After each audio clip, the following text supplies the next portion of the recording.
আসসালামু আলাইকুম এভরিওয়ান। অবহেলার শেষ মূল্য গল্পের ৯ নাম্বার পর্ব। তো চলো বেশি কথা না বলে গল্প শুরু করা যাক। পরি আমার ঠোঁটে ওর ঠোঁট মিলিয়ে কিছুক্ষণ পর ছেড়ে দিয়ে বলল, তোমার সেই সাহস নেই এটা আমি জানি। আমি বললাম, তাই বলে তোমার ছোট বোনের সামনে? মিতু চোখে হাত দিয়ে বলল, দুলা ভাই আমি কিছুই দেখি নাই, আপনারা যা পারেন তাই করেন। আমি এবার পরীকে দূরে সরিয়ে বললাম, পরি আমাকে তোমার পছন্দ হয়েছে এটা মানি, কিন্তু আমি তো খারাপ একটা ছেলেও হতে পারি। পরি বলল, আগে কি করেছো তা আমি জানি না, এখন তো আমি তোমাকে ভালো করে দিব। আমার সাথে থাকলে তুমি এমনিই ভালো হয়ে যাবে। আমি বললাম, বিকালে কিছু খেয়ে আসতে পারি নাই, এখন আমাকে যেতে হবে, আমার খুব ক্ষুধা লেগেছে। পরি বলল, ও এই কথা, তুমি বসো আমি আসছি। পরি রুম থেকে যেতেই মিতু হাসি দিয়ে বলল, স্যার আপনি যে আমার আপুর সাথে প্রেম করেন আম্মুকে কিন্তু বলে দিব, তাড়াতাড়ি আমাকে কিছু দিয়ে মুখ বন্ধ করান, না হলে কিন্তু। আমি বললাম, ঠিক আছে, আগামী 2 দিন তোমাকে পড়াবো না, খুশি? মিতু বলল, হ্যাঁ দুলা ভাই, আমি অনেক খুশি। আমি বললাম, তোমার বোন আমাকে পাগল বানিয়ে দিবে, কেন যে তোমাকে পড়াতে এখানে আসলাম। এবার মিতু ফোন সরিয়ে বলল, যদি আপু আপনাকে জোর করে বলে প্রেম করতে তাহলে আপনি না করে দেন, আমি আপনার কিছুই হতে দিব না, কারণ আমি চাই না আপনি আপনার মনের বিরুদ্ধে গিয়ে আপুর সাথে প্রেম করেন। এমনিই কিন্তু আপু দেখতে একটু রাগী, কিন্তু বিশ্বাস করেন আপুর মনটা অনেক ভালো, আপনি ভয় পাবেন না, আমি আছি এখানে, আপনি আমার স্যার। আমার সামনে আপু আপনার গায়ে হাত তুলবে আমি এটা কখনো হতে দিব না, তবে বিশ্বাস করেন আপুর মনটা আসলেই অনেক ভালো, একবার ওর সাথে আপনি মিশে দেখেন, সত্যি ও আপনাকে ধোকা দিবে না।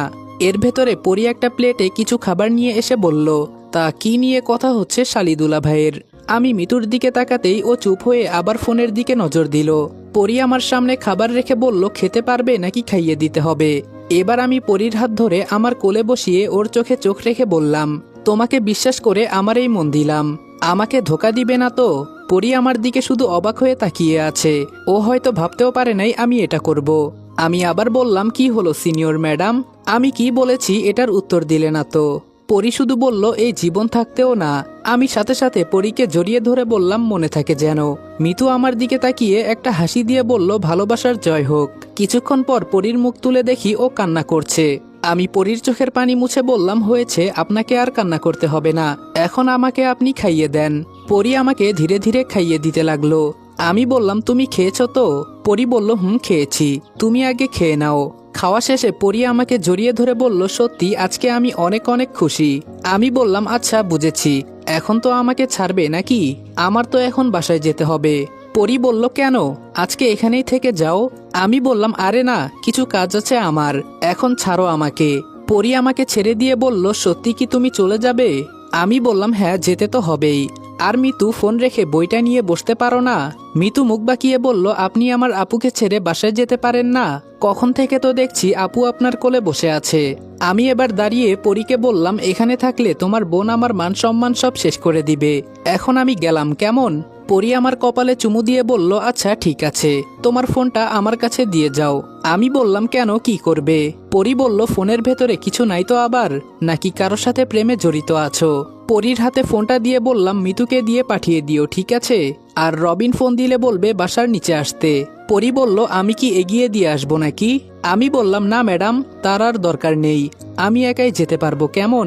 গাইস, তোমরা কি জানো আমি ওয়ানেক্সে গেম খেলার মাধ্যমে প্রতিদিন টাকা আয় করি? এই আইপিএল এ তোমাদের পছন্দের টিমের উপর বাজি ধরে তোমরাও যদি আমার মতো টাকা আয় করতে চাও, তাহলে এখনই গুগলে ওয়ানেক্স সার্চ করে অফিসিয়াল ওয়েবসাইটে গিয়ে রেজিস্ট্রেশন করো। আর রেজিস্ট্রেশনের সময় যদি আমার দেওয়া special promo code RED18 use করো, তাহলে অসংখ্য বোনাস এবং ফ্রি স্পিন পেয়ে যাবা। আর ওয়ানেক্স কিন্তু একটা ইন্টারন্যাশনাল লাইসেন্সকৃত প্ল্যাটফর্ম এবং সবচেয়ে বিশ্বস্ত। এখানে তোমরা ক্রাশ ক্রিস্টালের মতো গেম খেলে সহজেই টাকা আয় করতে পারবে এবং বিকাশ নগদের মতো সকল মোবাইল ব্যাংকিং অ্যাপের মাধ্যমে সহজেই তোমরা তোমাদের জেতা টাকা তুলতে পারবে। আর 24 ঘন্টা 7 দিন কাস্টমার সাপোর্ট সুবিধা তো রয়েছেই, তাই আমি এটা ব্যবহার করে আমার রেগুলার হাত খরচের টাকা আয় করি, তোমরাও ট্রাই করে দেখতে পারো। পরিদের বাসা থেকে বের হয়ে কিছু দূর যেতেই হঠাৎ করে রবিন আমার সামনে বাইক থামিয়ে বলল, কি ব্যাপার বন্ধু, আজকে এত খুশি খুশি লাগছে কেন? রবিনের বাইকের পেছনে বসে বললাম, কোনো একটা নির্জন জায়গায় নিয়ে চল, সেখানে বসে কিছুক্ষণ আড্ডা দিবনি। আমার কথা মতো রবিন তাই করলো। একটা মাঠের মাঝে নিয়ে গেল। সেখানে বসে রবিনকে বললাম পরীকে হ্যাঁ বলে দিয়েছি। ভেবেছিলাম ওর সাথে প্রেম করব না, কিন্তু ওর মনটা আসলে অনেক ভালো আছে। রবিন হাসি দিয়ে বলল, এটা তো আমি আগে থেকেই জানতাম যে তুই পরীর প্রেমে পড়বি। আর তাছাড়া সিনিয়র মেয়েরা কিন্তু খুব করে ভালোবাসতে পারে। আমি বললাম, হ্যাঁ তোকে বলেছে। আর তুই বিয়ে করবি কবে বলতো? রবিন বলল, আরে বেটা, আগে তো ভালো করে প্রেম করি, পরে দেখা যাবে বিয়ে কবে করা যায়। আমি বললাম, একটা কথা তোকে বলার ছিল। রবিন বলল, হ্যাঁ বল। আমি রিয়ার বিষয়ে রবিনকে সব বললাম। রবিন সব শুনে বলল, আচ্ছা তাহলে কালকে আমরা গোয়েন্দা সেজে ওর বাসায় যাব। যেহেতু রিয়া আমার শালি হয়, তাহলে ওর ভালো মন্দ তো আমাকেই দেখতে হবে নাকি। রবিনের সাথে আড্ডা দিতে দিতে অনেক রাত হয়ে গেল। বাসায় যাওয়ার সময় রবিনকে বললাম, চল হেঁটেই যাই, তাছাড়া বাসায় গিয়ে আর কি বা করব। রবিনও বলল, ঠিক আছে চল তাহলে। কিছুক্ষণ যাওয়ার পর একটা নির্জন গলি পড়ল। এখানে এত বেশি মানুষ আসে না, এজন্য রবিন বলল, জায়গাটা বেশি একটা ভালো না, তুই বাইকে ওঠ। এই কথাটা বলতে দেরি হলো।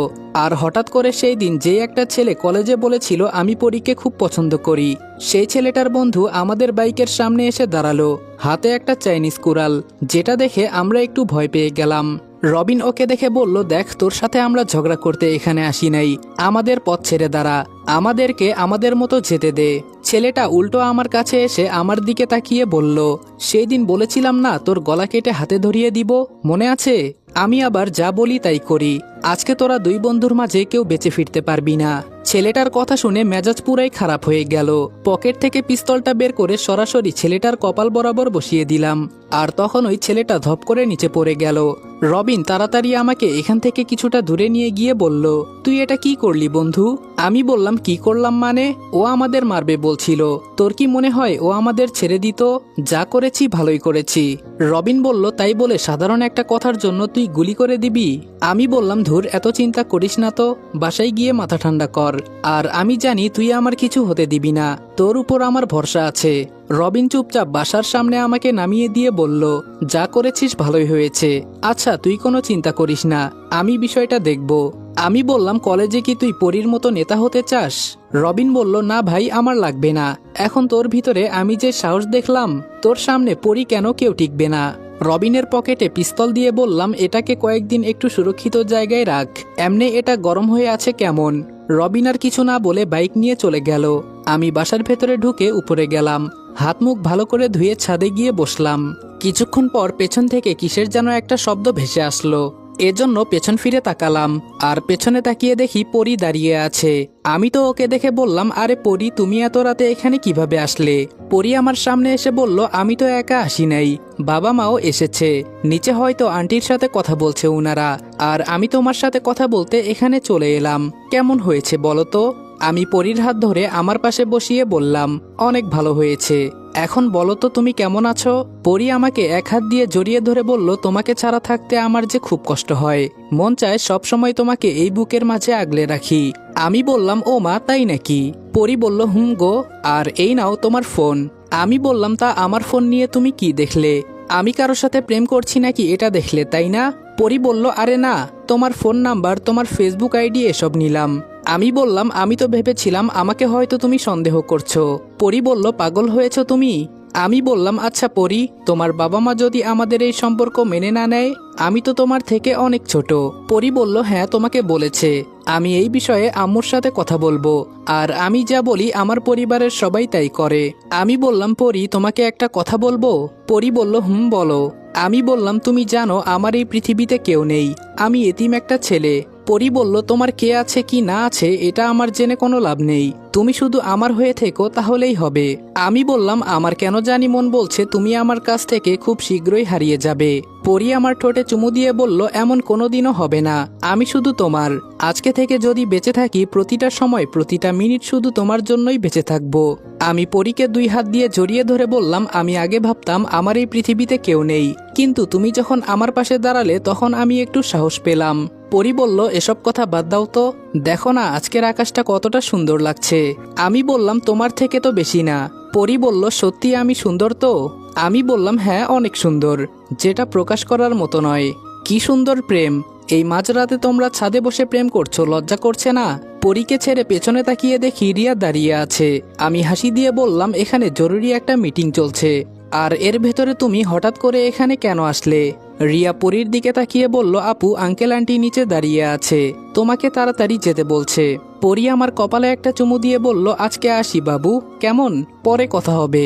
আর কালকে আমি একটু কলেজে দেরিতে যাব, কিছু মনে করবে না। এই কথা বলে পরী চলে গেল। পরী যাওয়ার পর রিয়া বলল, তা কবে থেকে এসব চলছে? আমি বললাম, তুমি বলেছ পরী ভালো একটা মেয়ে, এজন্য ওকে না করতে পারলাম না। রিয়া বলল, এত বড় মিথ্যা কথা কিভাবে বলতে পারলেন? আমি বলেছি দেখে আপনি প্রেম করবেন? বাহ। আমি বললাম, বাদ দাও এসব, তা বিয়ের কাজ কতটুকু এগোলো? রিয়া বলল, অনেকটাই, যেটা বলার বাহিরে। আচ্ছা আমি গেলাম, এমনি অনেক রাত হয়ে গেছে। আমি বললাম, আজকে আমার বাসায় থেকে যাও, পরে বলবে আমি তোমাকে আমার বাসায় থাকার জন্য বলি নাই। রিয়া আমার দিকে তাকিয়ে বলল, ও তা আপনি কি নিজ মুখে এই কথা বলছেন নাকি? ঠিক আছে চলেন, দেখি আপনার কত বড় সাহস। আমি দৌড় দিয়ে রুমে ঢুকে দরজা বন্ধ করে বললাম, আমাকে তো কুত্তা কামড় দিয়েছে, নিজের মান সম্মান আরেকজনের হাতে তুলে দিব। রিয়া বলল, আচ্ছা আপনি এত ভীতু কেন? আমি বললাম, কে বলেছে আমি ভীতু? রিয়া বলল, তাহলে দরজা খুলেন, দেখি কতটা সাহস আছে আপনার। আমি বললাম, আরে যাও, তোমাকে আমি বলছি দেখে তোমার থাকতে হবে? আমি একটা ছেলে আর তুমি একটা মেয়ে, পরে যদি।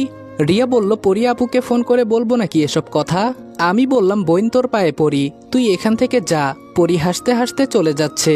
আমি বিছানার উপর বসে বললাম, যাক বাবা, বাঁচা গেল। রাতে অল্প কিছু খেয়ে ঘুমিয়ে গেলাম। সকালে রেডি হয়ে আবার কলেজের উদ্দেশ্যে রওনা দিলাম। আজকে আর রবিনকে পেলাম না, তাই একা একাই হেঁটে কলেজের দিকে যেতে লাগলাম। কলেজের মাঠ পর্যন্ত যেতেই পেছন থেকে রবিন আওয়াজ করে বলল, আজকে যে আমাকে একা রেখেই চলে আসলি? আমি পেছনে তাকিয়ে বললাম, আমি তোকে একা রেখে চলে আসছি তাই না? রবিন আমার হাত ধরে একটু সাইডে নিয়ে গিয়ে বলল, রাতের খবরটা কি শুনেছিস? আমি বললাম, কি হয়েছিল বল। রবিন বলল, বাড়ি থেকে নাকি ও কোনো কারণে বলে এসেছিল আত্মহত্যা করবে, আর তুই তো, থাক বাদ দে, এখন সবাই মনে করছে ও আত্মহত্যা করেছে। আমি বললাম, যাক বাবা, তাহলে বেশ ভালোই হয়েছে। রবিন বলল, এখন চল, আজকে আর ক্লাস করা যাবে না, রিয়ার বিষয়ে খোঁজ নিতে হবে। কি রে রবিন, তোরা এখানে কি করিস? আবার সেই সভাপতির ছেলে আমাদের সামনে আসলো। রবিন মন খারাপ করে বলল, সাইমন একটা কথা জিজ্ঞেস করব? ছেলেটা রবিনের দিকে তাকিয়ে বলল, হুম কর। রবিন বলল, তোর বন্ধু কি কারণে আত্মহত্যা করলো রে? রবিনের কথা শুনে ও কোনো কিছুই বলল না, চুপচাপ সামনের দিকে হাঁটতে লাগলো। আর আমার দিকে তাকিয়ে বলল, তোকে দিয়ে দিলাম পরীকে, বিয়ে করে নে, তবে তার আগে ওর সাথে আমার কিছু হিসাব আছে, ওটা শেষ করার পর তুই বিয়ে করে নিস, কেমন? কলার বাকল ঝুলিয়ে কলা ঠিকই আমি খাবো, তুই শুধু গাধার মতো কলার বাকল খাবি, এই কথা মনে রাখিস। ছেলেটা যাওয়ার পর আমি বললাম, ওর নাম কি সাইমন? রবিন বলল, হুম, ওর নাম সাইমন। আমি বললাম, তাহলে ওরও একটা ব্যবস্থা করে ফেলি, কি বলিস? রবিন বলল, দিব তোকে একটা হালা, এমনি এক চিন্তায় বাঁচি না, আবার আরেক চিন্তা দেশ তুই আমাকে। আমি বললাম, আচ্ছা এখন চল, রিয়ার বিষয়ে দেখি। রবিন বলল, হুম চল। রাস্তায় হাঁটতে হাঁটতে রবিন বলল, আজকে তো তোর সিনিয়র গার্লফ্রেন্ডকে দেখলাম না, বিষয়টা কি বলতো? নতুন নতুন গার্লফ্রেন্ড পেলি বেশি করে প্রেম করবি, তা না? আমি বললাম, কালকে রাতে বলে গিয়েছিল ওর নাকি কি একটা জরুরি কাজ আছে, এজন্য কলেজে দেরিতে যাবে। রবিন বলল, রাতে তোর সাথে দেখা হয়েছিল পরীর? আমি বললাম, আরে বেডা, আমার ফোন ওর কাছে ছিল, ওটা দিতেই আমার কাছে আসছিল। রবিন বলল, ও তাই বল, আমি তো ভেবেছিলাম অন্ধকারের মাঝে। আমি বললাম, কানের নিচে দিব একটা, শুধু উল্টাপাল্টা চিন্তা করিস। আর রবিন, পিস্তল নিয়ে এসেছিস? রবিন বলল, এখন আবার ওটা দিয়ে কি করবি? আমি বললাম, দেখি কি করা যায়, ওই তো এই বাসার কথাই তো বলেছিল না আন্টি? রবিন বলল, হুম, এই বাসার কথাই, ওই তো ছেলেটা বের হচ্ছে। ছেলেটা বের হয়ে একটা অটো নিয়ে কোথায় যেন যেতে লাগলো। রবিন বলল, ওর পিছু করতে হবে, তাড়াতাড়ি কর। আমরাও ওর পেছনে পেছনে যেতে লাগলাম। মাঝপথে ছেলেটা একটা মেয়েকে গাড়িতে তুলে নিল, আমরা শুধু ওর কাহিনী দেখছি। শেষে একটা হোটেলের সামনে ওর অটো গিয়ে থামলো, আর আমরাও নেমে গেলাম ওর পেছনে, তবে একটু আড়ালে। রবিন তো চোখ বড় করে আমাকে বলল, রনি, এটা তো আবাসিক একটা হোটেল। আমি অবাক হয়ে বললাম, কি? রবিন বলল, হুম বেডা, আর ওরা দেখ ভেতরে ঢুকছে, তার মানে? আমি বললাম, আর বলতে হবে না, আমি বুঝে গেছি। রবিন বলল, তুই রিয়াকে তাড়াতাড়ি এখানে আসতে বল। আমি বললাম, কিন্তু ওর ফোন নাম্বার তো আমার কাছে নেই। রবিন বলল, তাড়াতাড়ি কোনো একটা ব্যবস্থা কর, ওকে হাতে নাতে ধরিয়ে দিতে হবে। আমি ফোনটা বের করে আন্টির নাম্বারে কল দিলাম। আন্টি ফোন ধরে বলল, হ্যালো, কে? আমি বললাম, আন্টি আমি রনি, রিয়া আছে এখানে? আন্টি বলল, না, ও তো বাসায়। আমি বললাম, আন্টি তাড়াতাড়ি ওর বাসায় গিয়ে ওকে এই ঠিকানায় পাঠিয়ে দেন, ছেলেটা একটা মেয়ে নিয়ে হোটেলে আসছে। রিয়াকে সবকিছু দেখাতে হবে। আন্টি বললেন, বাবা রিয়াকে 5 মিনিটের মাঝে ওখানে যেতে বলছি, তুমি শুধু ওর দিকে নজর রাখো, আজকে প্রমাণ সহ রিয়াকে সবকিছু দেখাও। আমি বললাম ঠিক আছে, আপনি তাড়াতাড়ি করেন। ফোন রাখার পর রবিন বলল, কি বলেছে আন্টি? আমি বললাম রিয়া এখানে আসছে। রবিন বলল, ও তাহলে তো ভালোই হলো, কিন্তু আমাকে তো এখন যেতে হবে। আমি বললাম, ও মা তুই আবার কোথায় যাবি, আর আমি একা একা এসব কিভাবে সামলাবো? রবিন বলল, আরে আমার জিএফ কি জানি একটা বিপদে পড়েছে, যেতে তো হবেই। রবিন আমার পকেটে পিস্তল ঢুকিয়ে দিয়ে বলল, মাথা ঠান্ডা করে কাজ করিস কেমন, সাবধান উল্টাপাল্টা কিছু করিস না। আমি বললাম, আচ্ছা ঠিক আছে যা। রবিন চলে যাওয়ার কিছুক্ষণ পর রিয়া চলে আসলো। তবে রিয়া আশেপাশে আমাকে খুঁজতেছে আমি কোথায় আছি। আমি রিয়ার সামনে গিয়ে বললাম, এত দেরি হলো কেন এখানে আসতে? রিয়া রেগে বলল, বাবার সাথে আজকে মার্কেটে যাব বলেছিলাম, আর তুমি চাচিকে বললে তাড়াতাড়ি এখানে আসতে, কেন বললে বলো তো? আমি বললাম, তোমার হবু হাজবেন্ড একটা মেয়ে নিয়ে এই হোটেলে ঢুকেছে। এটা শুনে রিয়া বলল,